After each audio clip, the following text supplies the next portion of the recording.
Buna bir son vermək lazımdır.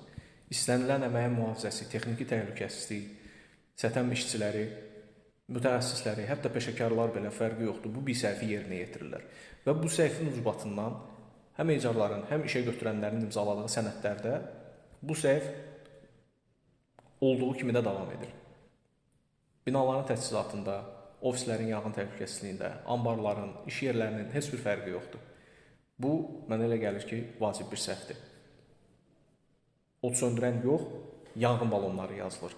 Hər yerdə, həm danışıqda, həm sənədlərin içində od söndürən balon yox, yanğın balonu deyilir. Təmin edən şirkətlərin əksəriyyəti də bunu düzəltmirlər. Hamı buzdan tutma, yanğın balonu hamı təkrar edirlər. Bunu dayandırmaq lazımdır. İzah edirəm niyə? Yanğın öz-özlüyündə böyük bir məfhumdur. Məsələn, baxın, ofisin içində printer yananda da yanğındır, böyük bir zavod yananda da yanğındır, meşə də yananda yanğındır, şəhəri də od tutubsa yanğın sayılır. Yanğın böyük, həcmi bilinməyən, istiqaməti, vurduğu zərər, ölçülə bilməyən həm təbiət hadisəsi, həm texnogen fövqəladə vəziyyətdir. Yanğın balonu deməklə nəzərdə tutulur ki, bütöv bir yanğın halını, bütöv bir yanğın hadisəsini bir dənə balondan söndürməyə icazə verilir.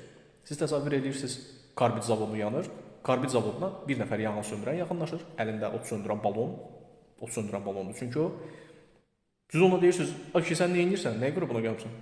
Gecə ki, yanğın balonudur, yanğını söndürəcəm bu dəqiqə. Təsəvvür edirsiniz balondan neçə günə, ilə, həftəyə söndürmək olar o yanğını? Mümkün olası şey deyil. Ona görə dayandırın. Sənədlərdə, danışığınızda yanğın balonları deyil, od söndürən balon sözü istifadə edin. Od kiçik bir yanğın mənbəyi nəzərdə tutulur və onun söndürülməsi üçün nəzərdə tutulan balonlar od söndürən balonlardır.